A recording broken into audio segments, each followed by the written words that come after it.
SSC CGL tier 1 2024 में एक question आया था लीनियर इक्वेशन का। चलिए उसको देखते हैं। क्वेश्चन में बोल रहे हैं कि के किस मान के लिए समीकरण निकाय के एक्स माइनस 15y प्लस 7 बराबर 0 और 7x माइनस 21y माइनस 19 बराबर 0 का कोई हल नहीं है। ठीक है, लीनियर इक्वेशन का मानक समीकरण हमेशा ध्यान रखा a1x plus b1y plus c1 बराबर 0 होता है। ठीक है, जितनी समीकरण होंगी वहां पर वैल्यू चेंज हो जाएंगे, यानी a2 हो जाएगा, b2 हो जाएगा, c2 हो जाएगा, a3 b3 c3। ठीक है, इस तरीके से। तो हम पहले इक्वेशन ही कंपेयर करते हैं। तो a1 हमें मिला k, b1 कितना मिला -15 और c1 कितना मिला 7।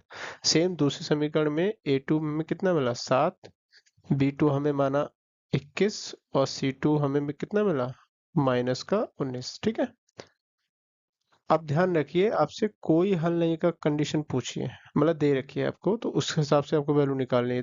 तो अगर कोई हल नहीं होता है, नो सॉल्यूशन, तो जो कंडीशन होती है वो होती है आपके पास में a1 अपॉन a2 बराबर b1 अपॉन b2 बराबर c1 अपॉन c2। ठीक है, तो आप इसमें वैल्यू रख के देखेंगे। वैल्यू a1 कितना है k और ये कितना है 7, b1 कितना है -15 और माइनस कितना 21। ठीक है, अब k की वैल्यू इन दोनों से ही पता चल सकती है, तो हमें c की कोई जरूरत नहीं है। ठीक है, 7×21 माइनस से माइनस गया तो k की वैल्यू कितनी आ गई 5। तो आपका आंसर तो हो गया 5। अब मैं कंडीशन आपको लिख के बता दे रहा हूँ, नो सॉल्यूशन की तो ये कंडीशन है।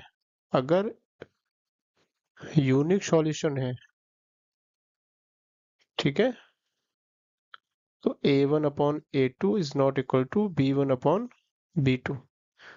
ठीक है, और अगर आपके पास में मैनी सॉल्यूशंस हैं, यानी एक से अधिक, इनफाइनाइट, ठीक है, तो कंडीशन होती है a1 upon a2 equal to b1 upon b2 is not equal to c1 upon c2। तो ये तीन कंडीशन है। आप इन तीन कंडीशनों से, आपको क्वेश्चन जिस तरीके से दे रखा है, आप उसमें से k की वैल्यू निकाल सकते हैं।